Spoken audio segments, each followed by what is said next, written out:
Hey everyone. So I was at the range with this pistol and a couple others, and I noticed something in slow motion video that was a little concerning. Now, I'm going to do a barrel link change on here. Right now, I believe I have the number 2 link in place. This gun is unloaded, but I just want to show you briefly kind of how this works. So, as the slide moves to the rear, the barrel comes with it. It's recoil operated, and at a certain point it drops out of the way and unlocks, and then the slide continues forward, and then as it comes back to the forward position, the link rotates the barrel up into the locking lugs and then forward with the slide. I have a shorter barrel link in here than the traditional length, because I was having issues with the lockup on this gun. It was locking up a little too tightly, and I was having some point of impact issues, and I don't think I did the right thing by changing the link, but we're just going to see. So this is the slide assembly, and this little piece right here is the barrel link. We'll take the recoil spring out of here. This barrel link is held in by a pin that is like falling out, and the slide lock lever sits like this, and as the slide moves rear, this is positioned in the frame. The slide moves rear, and it pulls, hello cat, and it pulls the barrel with it, and as the link rotates, okay, you gotta go. As the link rotates, it pulls the barrel downward. So you can buy a traditional size barrel link. This one that I have in here is a fitted size barrel link. Now, the pin comes out really easily in this gun. I don't know if it's supposed to come out that easily. But this barrel link is a number 2 barrel link. You won't be able to see it, but there's a little 2 stamped right here on the barrel link. What that is the size between the center of the small hole and the center of the large hole. Cat, you gotta stop pushing on the lighting. Go. Anyway, it's the center to center diameter. Center to center distance of the holes, not the diameter. The larger hole diameter is big enough for a clearance fit on the slide lock pin, and the smaller hole diameter fits the barrel link. So, the barrel link pin, rather. So, we're just going to look. This is a Wilson Combat set of barrel links. I don't know if the 2 is the same size here as the 2 over here. Usually 1 is the smallest, 5 is the largest, and 3 is the size you would get with a normal setup. It looks like 2 is dead on. This barrel link is a little thicker. I don't have a caliper on me. Probably grab it. Yeah, give me a second. Okay, so the barrel link I had in here was 0.134 inches thick, and this barrel link from Wilson is 0.132 inches thick. Okay, so this one looks thinner than it is, but it does have a nice fillet on the outside of the barrel link here, so it's been better machined. This one is pretty squared. I actually I'm a process engineer, and I work with parts all the time, and I model stuff in SolidWorks, so I'm surprised I was able to pick up on 0.002 difference, but honestly it's probably just the curvature of the fillet over here. I'm going to try putting in the largest link. Now, just to show you, there's really not much difference. won't be able to focus on the camera, but I'll put the pin through both of them just so you'll see kind of where we are. Number 1 is over here. Number 5 is over here, and there's very little difference in size. Number 5 is obviously larger than number 1. Now, what number 5 is going to do is it's going to give you a longer throw and pull the barrel, rather push it up further into the locking lug, so it'll take longer for it to disengage. These are the locking lugs here. So I'm going to try just putting number 5 in and seeing if the gun cycles with number 5, if it doesn't get bound up in the locking lugs. Then I'll just try number 5. We'll see what that does. I'm not going to be able to take it to the range anytime soon, unfortunately. I had my kind of quarterly range trip recently.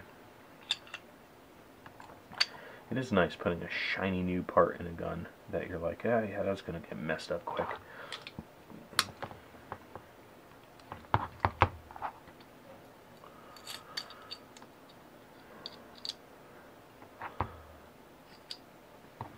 I've put this gun together so many times because I've taken it apart so many times.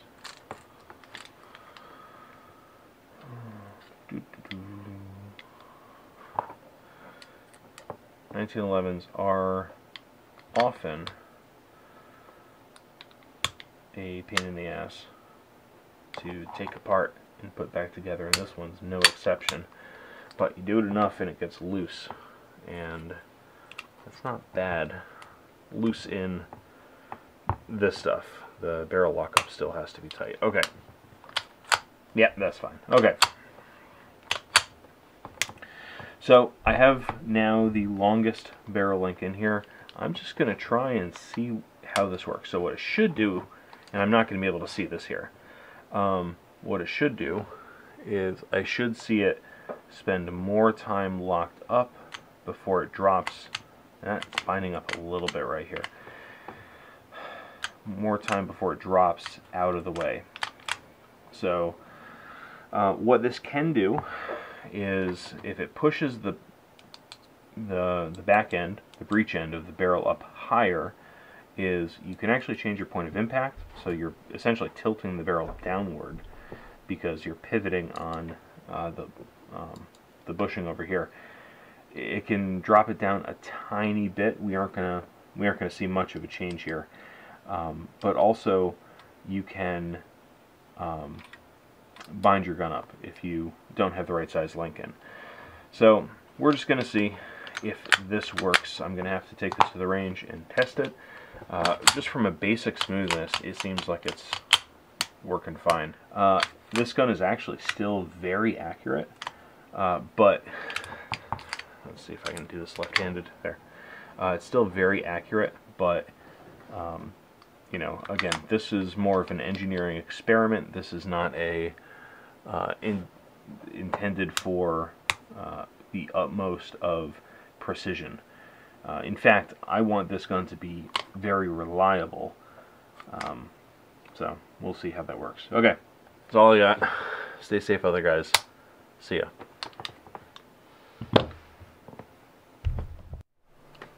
Hey everyone, we're back out on the table right now. Wanted to tell you something. So I had the number 5 link in here, and I was testing it out. And by testing, I was, there we go. I was loading ammo. I was feeding it, and I wanted to see how this thing worked. And this thing has been feeding ammo like crazy all the time. It works great until I put the number 5 link in, and it wouldn't feed Full Metal Jacket even. I normally have either these 6-hour hollow points or these, I don't know if they're Liberty or what brand they are, but they're solid copper Barnes 115 grain bullets, and they're actually relatively round, long compared to the SIG Elite Performance or whatever it is, but they were getting jammed up on the feed ramp. We are empty. I do have rounds, live rounds on the table, so I'm going to be careful. but I want to show you what's going on.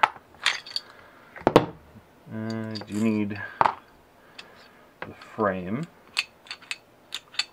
Okay, so I have the number 4 link in here right now. So I'm assembling this as you would see it without a slide. So when the barrel is in its full lockup position, it is up like so, kind of fully vertical-ish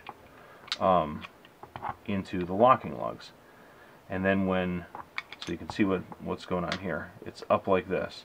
Then when the slide comes back, it drops down to the barrel seat. Now, if the arm, which is, where's the link? Okay, the link sits here between the slide lock lever and the barrel. Can you see that? I don't know if you can. You know what? Better idea. There we go. The link sits here between the slide lock and the barrel, and as it rotates, it pulls the barrel backward. So a longer link pushes the barrel further backward because it's rotating on this radius between here and here. So if this radius is longer, then it's up higher and it's further back. When I go further back, actually that number 2 is the size I used to have. I'll show you that in a second. But this one is the number 4. When I put this in, and it's in its fully rearward position, there's a burr right here. And that's because I had the barrel feed ramp mated with the the frame feed ramp. There's actually 2 separate feed ramps because this is a traditional feed ramp design. If I had a new kind of barrel, like a Clark or a Para barrel, that has an integrated feed ramp, this wouldn't be an issue. But because I have the 2-piece feed ramp, this is an issue. So I have to mate here. I have to get rid of this little ledge. So I don't know how that's gonna go. I mean, I'm gonna have to just take a bit of metal off and kind of cut this whole barrel feed ramp back a little bit if I need to use this barrel linkage. If I don't have this barrel linkage in place, if I just put the number 2 in here, so here's number 4, and I put number 2 in, then my lockup time is decreased. Ooh, hey now, I lost the link. My lockup time is decreased, but I feed more reliably. So the barrel gets out of lockup and rotates into position quicker and easier here. So here we go. This is the number 2, and whoop, nothing. It's nicely fitted. So when I have these guys and they're just coming up, they just slide in place. So there's no binding. I know it's hard to see because I'm trying to hold it and all that, but there's no binding or anything. When I put my number 4 back in place, okay, so here we are all the way back, and here it's hold on, all the way back, and here it's jammed up, and it won't go forward off of this link. So I'm gonna have to take the gunsmith's friend, the Dremel, to this barrel. Probably wouldn't hurt to cut the feed ramp back a little bit on the barrel, but that's the fun you get with a 1911. So this lip has to be, the surface has to be moved in, whatever the difference in the radii of here is. It's probably going to be like 3/1000ths or something in. Not a huge deal, but if I want this thing to feed reliably, I will have to do that. So here we go. Okay, I'm not going to do that right now. I've got too much stuff to do for the next couple of days, and I don't need this gun operational, so I'll get around to that later. See you guys.